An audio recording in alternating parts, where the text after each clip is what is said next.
Welcome to the New Planner Podcast, where it's all about helping you successfully enter the financial planning profession and accelerate your financial planning career.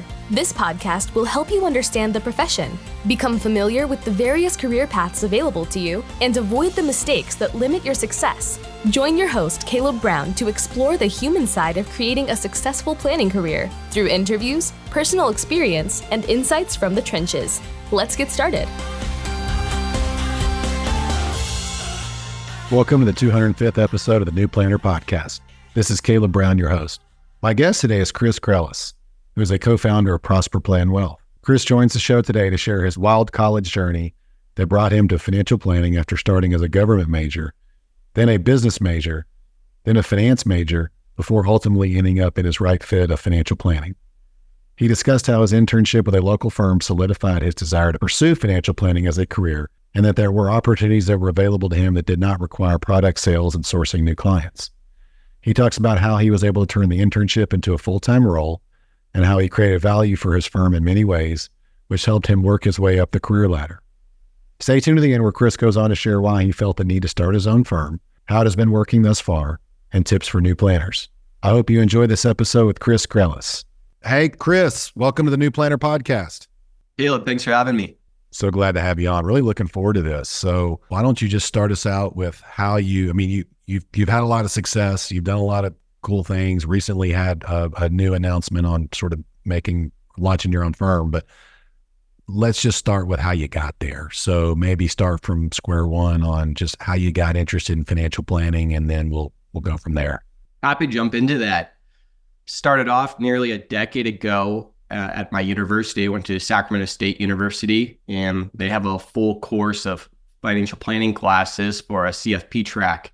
And getting involved with that really kickstarted everything. Was able to take every class I needed to sit for the CFP exam. Had professors that showed us who are the good employers, how do we get jobs, how do we understand the industry, and specifically, how do we understand the relationship with the client? I think that's missed with just the textbook. So one day a recruiter came into one of the classrooms to speak about her firm, and that was my business partner, Lauren Williams.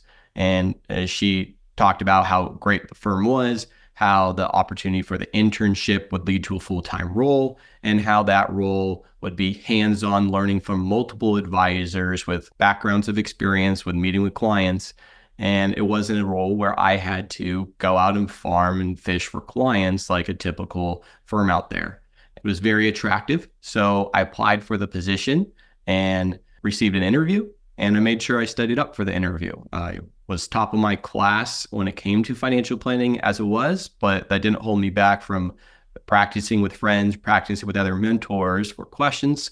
And then when it came to it, it was a great conversation with multiple folks there. Yeah, thanks for sharing that. Really cool. And I have a couple of things I just wanted to go back. Did you select Sacramento State because they had the financial planning program, or did you find that after you were already there? I actually found that out when I was already there. I started off as a government major and switched day one to business. I realized that I didn't want to be in the government sector pretty quickly and made my way there, and didn't realize what role I wanted to move into with business. So I stayed general. Then I moved into finance and found my love for financial planning. Got it. Okay. That makes sense. All right. So we had Lauren on episode 183, and that was, we'll link to that in the show notes. Encourage everybody to check that out. More to come on that. So you said something like, I knew I wasn't going to have to farm and fish for clients. Was that one of your concerns, that you would have to start out trying to get clients early on? Oh, absolutely. I had acne on my face at the time. So having somebody 40 years older than you trust them with your life savings, it just didn't make sense. I interviewed with a number of different insurance firms, a number of different financial planning firms, and it came down to where they showed me the first day how to door knock, and then I was on my own. And I never went back for the second interview. And what I thought was interesting too, is you said, look, I was top of my class. I think you meant maybe just like GPA and just sort of grades and that type of thing. But you also said, I practiced for the interview. Can you just talk a little bit more? Because I don't hear that a lot. It's like, I think you mentioned answering some questions with some of your colleagues, but can just maybe share a little bit more about how you practice for these interviews? Yeah, practicing is incredibly important where you need to find a list of questions. And there's guides out there for questions you can research that employers are going to ask you. And then I had mentors in my life, friends in the industry, family in the industry, and they gave me a list of the questions that they would ask their potential candidates. So I walked through those questions with them. I walked through those questions with professors and their family members so that I could have well-polished answers and answers that really came from the heart, not just answers that were going to get me the job. And that distinguished myself from other candidates that showed up without preparation at all. Yeah, I think it's just as I do a lot of interviewing, and it's pretty obvious on people who have not thought out sort of what they're going to say on some of these things, and they're trying to figure out on the fly. And look, it's like you don't have to have every word perfect, but the firm owners that are out there in the interview, I mean, just generally the more polished, the more professional, the better presence, the more gravitas that people, I mean, that's generally who kind of rises to the top in sort of the interview selection. So it's just kind of passing that along on some inside baseball there. All right. So I interrupted you. So you had the interview with Lauren, you got the position, and what was your role? What were you doing when you started? So at the time I was a financial planning intern. So I helped Lauren primarily with her client load and project that she had. So she would give me financial planning casework. She would educate me on the industry. So I shadowed her in most of her appointments. So it was very hands-on in learning the role. And then once I had the full ability to do plans on my own, where I inputted data for her to be able to prep for her meetings and to be able to take investment holdings and analyze those into softwares, it took time off of her hands so she could spend more time with her clients and relationships while I did a lot of the back end grunt work for her. So it made our roles mesh together very well. So that was the internship. So did you say towards the end of the internship, you got to where you were able to input some data and create the plans? That's correct. That's great. Fabulous. Sounds like a great experience there. So was that just a typical 3-month internship, something like that? It was actually about a 6-month internship. So I started that off my last semester of Sac State in January, and then I came on board as a full-time advisor associate right around June time of the same year. Okay, so you stayed on with the same firm after the internship, and then you moved into, I think you said advisor associate. What about the position changed? So what changed about the position was that now I wasn't only responsible for Lauren and her clients, but I became responsible for supporting the other advisors in the firm. So there was about 20 advisors at the firm at the time.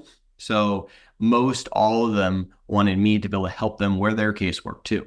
And just talk about some of that's been a while now. I mean, that was early in your career, but just talk about some of the top of mind challenges that you had. I mean, I can think of just a couple that I had when you're supporting multiple advisors, but maybe just walk us through some of those.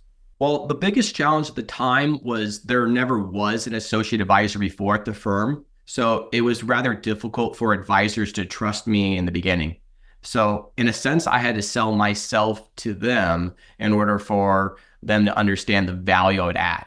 And that was a sales role in itself, even though I was in a service role. And then I started uncovering the challenges they were facing is they were doing financial planning more on a calculator basis, usually just projecting out what their net worth would be towards retirement and utilizing a 4% withdrawal rate on their accounts to plan out, here's what your income could look like. And we explored different financial planning softwares, and the one they had at the time was a little bit too cumbersome for them. And instead, what we ended up doing was building an in-house software. So I ended up programming that for the advisors through Excel and through Visual Basic in Excel, which helped them with their planning. So then they went from a calculator to a visualization of the exact calculations they were doing already. But wait a minute, I just want to make sure I heard this right. So here you are, like less than a year out of school, got an internship, and you're programming a financial planning software program through Excel and Visual Basic. Did I hear that right? That's exactly right. I'm a bit of a nerd behind the scenes when it comes to things. So I geek out when it comes to the numbers and when it comes to programming. A part of me wanted to become a programmer rather than a financial advisor in my career, but I'm a little bit too much of a perfectionist. So I realized that programming wasn't for me.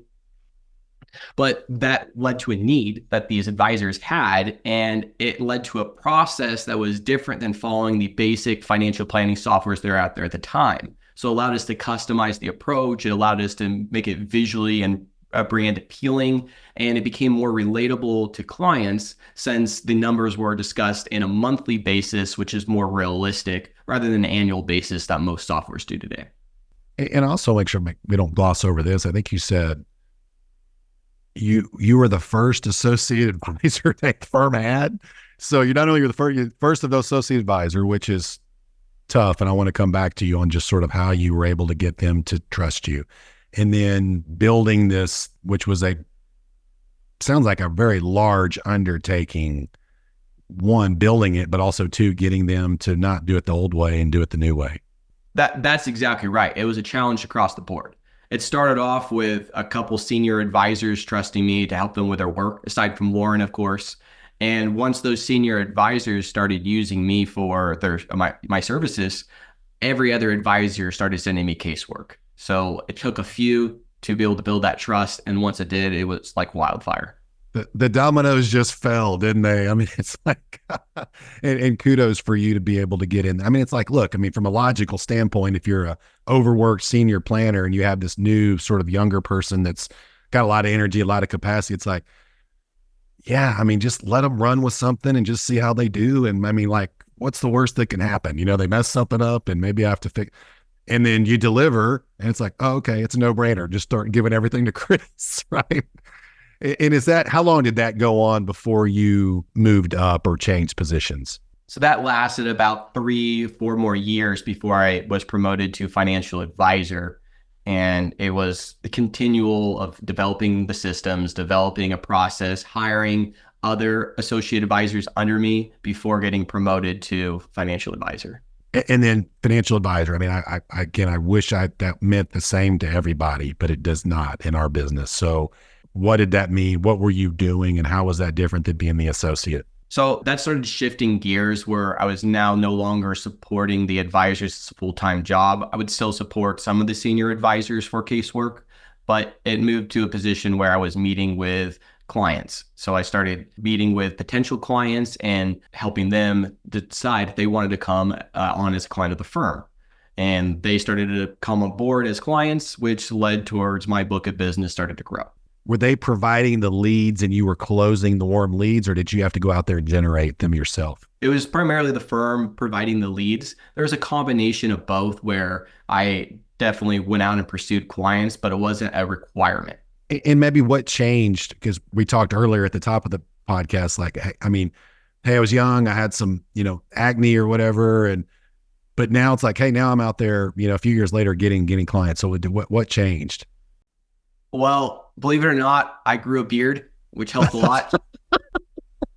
It aged me. If I shave my beard off, I still look like I'm 17 and I'm in my 30s now. But gathering the confidence by doing the planning over and over and doing planning for 20 advisors, you're doing thousands of plans over your career, over a few-year career. So you're getting experience to so many different client cases that you've seen it all at that point. And once I was able to see it all, I was able to speak confidently in any situation. And if I didn't know it, I was able to confidently say, I don't know that information, but I can easily research that for you. Love it. And how long did it take, if you can remember, like how many months or years you were doing the plans for these senior advisors, then where you kind of worked up to where you were actually presenting sort of what you created to the client? Or did you ever do that, or was it always a senior advisor that did that? So I would co-present the plans in front of the client probably about a year in. I mostly shadowed and stayed present and then made edits inside of the meeting, but never was the lead presenter. And then once the confidence was built and the advisor trusted me into the meeting, I would lead the planning presentation, and that allowed the advisor to sit back and really understand what was going on with the client scenario without having to spend all their time and energy focusing on the planning and the meeting. And then maybe just talk, if you would, on, were you like a W-2 employee at this time, and just like a comp was like a salary or something, or how were you compensated? Compensation was a salary at the time. And then once clients of my own started coming in, there was a trail. Okay, so salary, and then as you started bringing in clients, a percentage of the revenue they were generating is what it sounded like. That's exactly like. It sounded like it was a pretty good firm. You got some learning. They let you get in there. I mean, letting you create the financial planning software.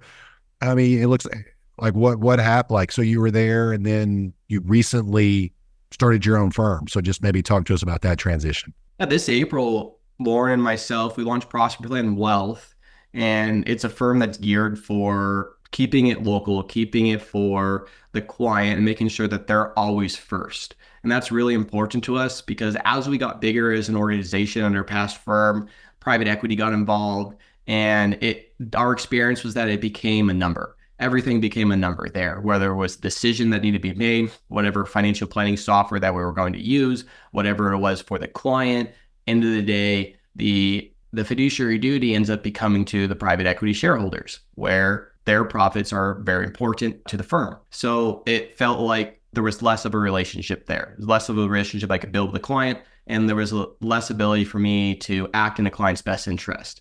And due to a number of factors like those, we determined that it was best to start our own firm to rid ourselves from the private equity backing and to be fully independent. That's a big decision. I mean, you were about 10 years or so, if I did all the math right, to leave that. I mean, just talk to like, what was the impact on the family? Hey, I'm got this great career over here, great firm, making lots of money, and I'm leaving all that and starting from scratch. I mean, just talk us through. That's a pretty big decision. It was. My wife was very supportive behind it all, so I had full confidence in her. I had counsel from a number of other individuals, and specifically a member of my church too, who has his own firm in a completely different field, of course.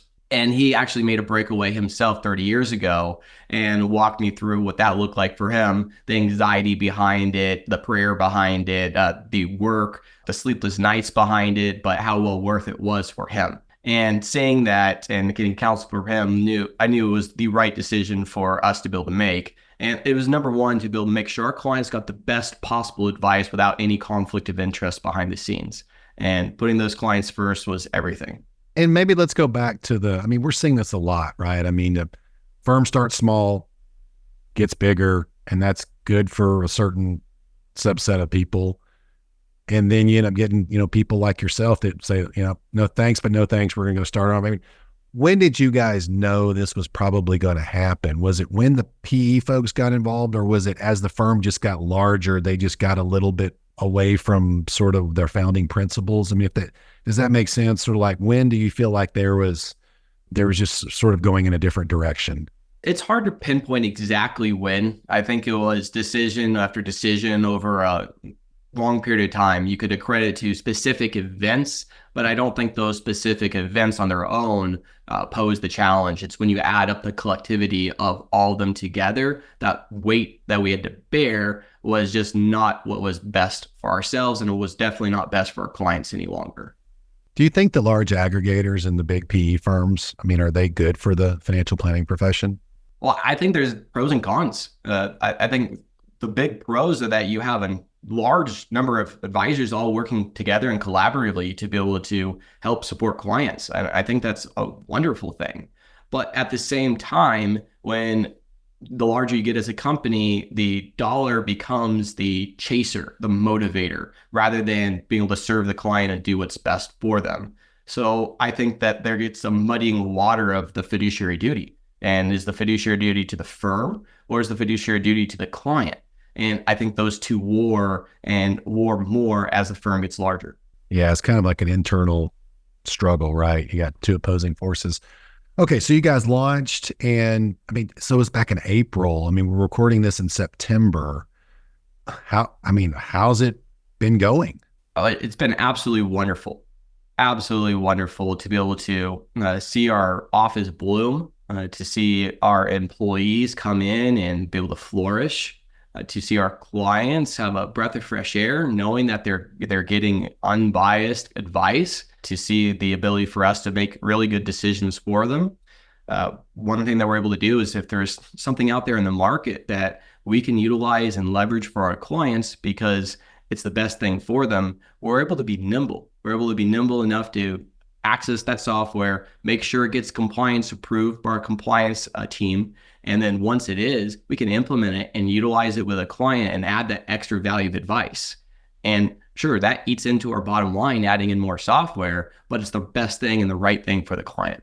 What have been the biggest surprises for you on this journey and starting your own firm over the last few months?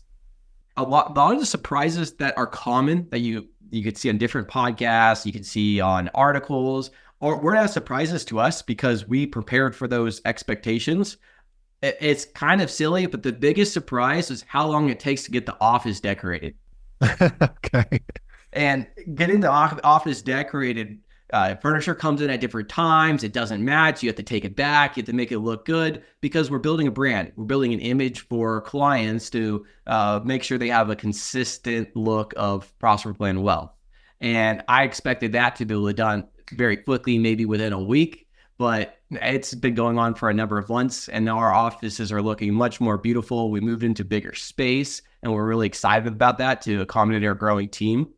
And we know that as we continue growing, we'll consistently have this issue. So I'm looking forward to the day where we'll be able to have someone full-time managing this process. Couple things there. I just heard you say our getting the office decorated, we moving to a bigger space. I didn't hear anything about virtual. I didn't hear anything about, we hate office space. We canned our office lease. We're never going to an office again. And you're a pretty young guy. I'm just looking at you. I mean, why didn't you just go 100% virtual? That's a great question. And I think that 100% virtual can work for a number of advisors, but for my client base, they love meeting in person. They love the idea that I have a presence somewhere, that I have a home base. If they need to find me, they need to drop something off, or if they need to complain to me when the markets are going down, they know where I'm physically going to be. But 75% of my meetings are all virtual. Only about 25% come into the office. So both are equally important. So you're doing that for the 25%. That's great. Absolutely. Yeah. I mean, you hear the stories like this all the time. Like, we have an office, clients will be just in the neighborhood driving around. They need a cup of coffee. They'll stop by and just get it from us, or, the snack, or, whatever it is, the cookie bar. I mean, that's great. It's just a testament to the relationship that those people have with their clients to be able to do that. Well, what else, Chris? I mean, this is, thanks for sharing all this. I mean, quite the journey. You came out of school, you were kind of with one firm, which, again, your generation, it's like, you get stereotypes. It's like most guys do 10 years in the business, they've been with 3 or 4 firms. You stayed with one firm, then you went and launched this. So what's the transition been like from being an employee? You were an employee at the other firm. Now you're the guy, the buck stops with you. So talk to us about the mindset shift there. The mindset shift really comes down to having to be a decision maker. And I already was a decision maker for my clients. They were relying on me to be able to give them the appropriate advice so that they can act. And taking that experience of giving advice consistently for the last decade, I was able to then translate that to my own life and say, hey, Chris, you're responsible. You have to move forward. No one's going to get it done unless you do it. And that's exactly what I'm loving right now, is that if I want to accomplish something, it's in my own hands. Before, if something I wanted to get done, I wasn't able to accomplish that because I had to rely on many others that had other warring interests. But now it's a true blessing. A lot of folks say that, hey, you have a lot of stress. You have to bring the stress home with you as a business owner because it's 24/7. For me, I enjoy it. I love being able to think through things. And if it's in the middle of the night where I have a problem I want to solve, I'm able to just get it done and do it because I know it's going to be better for the entire business. Do you think you've always been an entrepreneur, or were you an accidental entrepreneur that was sort of forced into this because the business changes? I think it's a little bit of both. I think that there was definitely a force into it just due to business change for certain. But the character of a good financial advisor is typically an entrepreneur mindset, where you're meeting with folks, you're building a business, whether that's at a firm or at your own firm, and you're making decisions on a constant basis. And that takes the entrepreneurship in you in order to do well. Doesn't mean that you have to be a full-on entrepreneur, nor does it mean you have to grow a national firm. It can be local and do very well to have that boutique feel. So I would say a combination of both for certain. Chris, this has been a lot of fun. I really appreciate you coming on and sharing your story and really, really interesting stuff, and what a journey it's been. Any final tips or comments or words of wisdom you want to leave the New Planner audience with? New planners, I would just encourage you to know the financial planning industry really well. You know, not just the textbook, but know it's about the relationship with a client. So the textbook isn't going to teach you everything. Find resources to help people understand how to communicate a concept in multiple ways. The way that you communicate to somebody may not be the best way for that person, but it may work for quite a lot of others.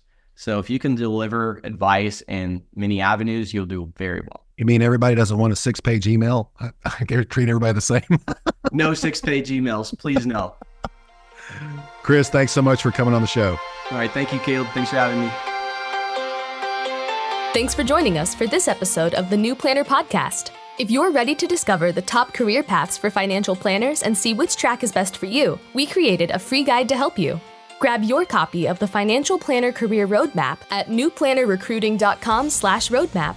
There, you'll also find more tools and resources all created to help you build a successful financial planning career. Tune back in next week for another episode, and until then, we're here to help you succeed.